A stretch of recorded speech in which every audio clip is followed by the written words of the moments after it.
सांगलीतल्या कृष्णा नदीवरील ऐतिहासिक आयर्विन पुलाचा वाढदिवस साजरा करण्यात आला। 97वा वाढदिवस केक कापून साजरा झाला। सांगलीतील सामाजिक संघटनांकडून आयर्विन पुलाचा वाढदिवस एखाद्या मुलाप्रमाणे साजरा करण्याची परंपरा। या निमित्ताने आयर्विन पुलावर फुगे, रांगोळी काढून व दिवे लावून सजवण्यात आला होता। यानंतर केक कापून आयर्विन पुलाचा वाढदिवस मोठ्या उत्साहात साजरा झाला।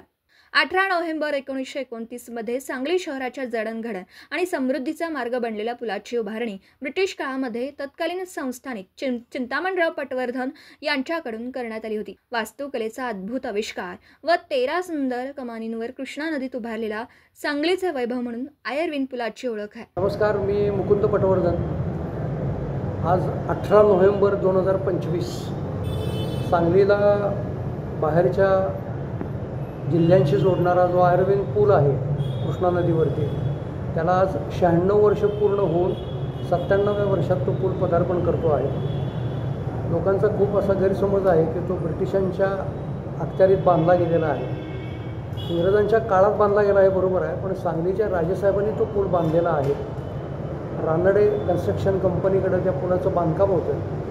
2005 साली जेव्हा सांगलीमध्ये पूर आला त्यावेळेला आम्ही आमच्या मंडळाच्या वतीनं तो पूल स्वच्छता करण्यासाठी पुलावरती गेलेलो होतो। त्यावेळेला त्या टाईल्स बघितल्यानंतर असं वाटलं की अरे, पुलाचा वाढदिवस करायला काय हरकत आहे। त्यामुळे 2005 पासून 2025पर्यंत गेली 20 वर्ष आम्ही त्या पुलाचा वाढदिवस करतो आहे। 81वा वाढदिवस म्हणजे सहस्रचंद्र दर्शन मोठ्या प्रमाणात केलं तर संपूर्ण पुलाला लायटिंग केलेलं होतं। बरेच सांगलीकर रात्री केक वगैरे घेऊन कापायला तिथं आलेले होते। एक माहोल चांगला त्यावेळेला तयार झालेला होता।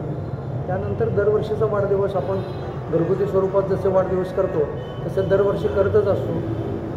प्रेसवाल्यांनाही माहिती आहे, इलेक्ट्रॉनिक्स मीडियालाही माहिती आहे। त्यामुळं आज सकाळपासून मला फोन करून आज किती वाजता जमणार आहे, कुणाला बोलवले असेही फोन येतात। याच्या पाठीमागं करण्याची भावना अशी आहे की ज्या गावामध्ये अशा प्रकारच्या हेरिटेज वास्तू आहेत त्यांचं महत्त्व जाणून त्यांचा वाढदिवस जर आपण करायची एक प्रथा सुरू केली तर तो पुढच्या पिढीला चांगला एक मेसेज आपल्याकडनं जाईल। कारण घरी आपण वडीलधाऱ्या माणसांचे वाढदिवस साजरे करत असतो, लहान मुलांचंही करत असतो, ते कौतुक असतं, पण अशा वास्तूंचे वाढदिवस फारसे होताना दिसत नाही। ते जर झाले तर समाजामध्ये एक चांगला मेसेज जाईल। अशा उद्देशानं आम्ही हा वाढदिवसाचा उपक्रम दरवर्षी करतो। आजही संध्याकाळी बरेच जण आलेले होते। आम्ही पणत्या लावल्या, रांगोळी काढली आणि पुलाचा वाढदिवस साजरा केला। या चॅनलच्या माध्यमातून मला मुद्दाम सांगावंसं वाटते की मध्यंतरी एक असं वदंता झालेली होती की या पुलाची 100 वर्ष उलटून गेलेली आहेत, इंग्रजांच्याकडनं पत्र आलेलं आहे। असं काहीही झालेलं नाही आहे। हा पूल आपल्या लोकांनी बांधलेला आहे, इंग्रजांच्या काळात बांधला आहे, इंग्रजांनी बांधलेला नाही।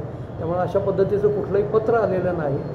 2029ला या पुलाला 100 वर्ष पूर्ण होणार आहेत।